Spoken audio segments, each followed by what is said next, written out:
Hi, welcome to the third vlog from SHU Catering. We're here today in the Moor Market and I'm going to pick up some gammon and some potatoes, and we're going to work on a theme of big flavours and small budgets.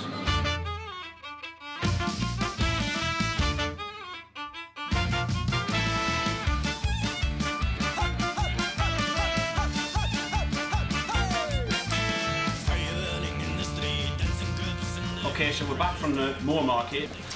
I got new potatoes and a piece of ham or gammon, some garlic, loads more than we need, and I also got some cooked ham because the butchers we went to today does some little shards and end pieces, and that's exactly what I need for this recipe, but that might not be the case where you shop.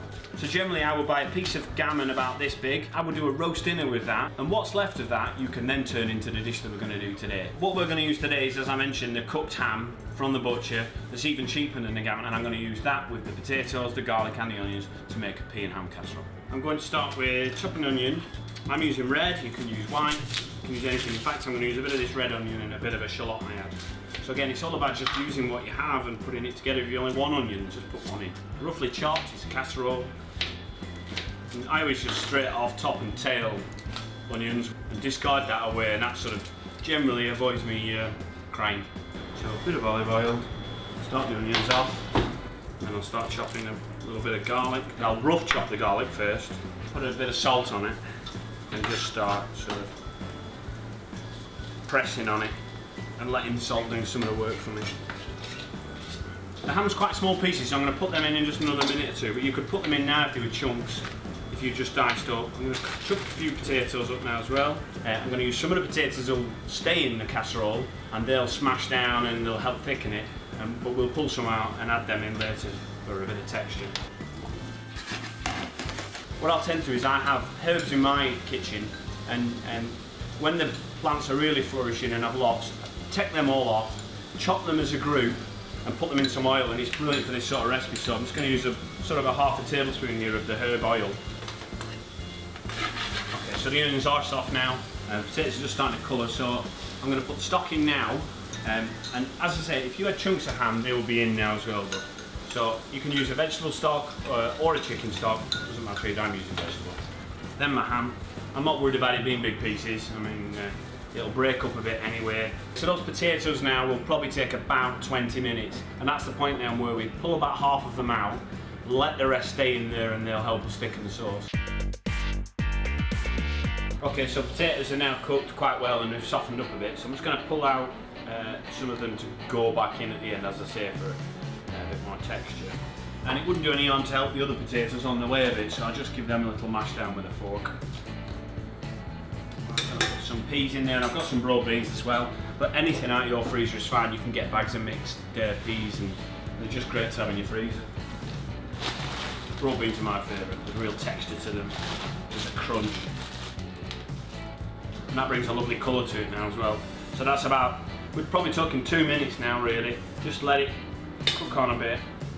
Okay, so I'm going to put the potatoes back in, it's ready. And this sort of meal's right up my street. I just love that bowl of food, some bread on the side, and just that's all you need is a spoon. Tastes fantastic. Oh yeah, that gives me an idea actually. If you've got any left, let's say you've got a bowl full, you can also do something else with this. So straight in the blender, and you probably need a bit more stock in there as well. Okay, I don't like anything being wasted. If there's anything we can use, let's get it used. Okay, and that now is pea and ham soup.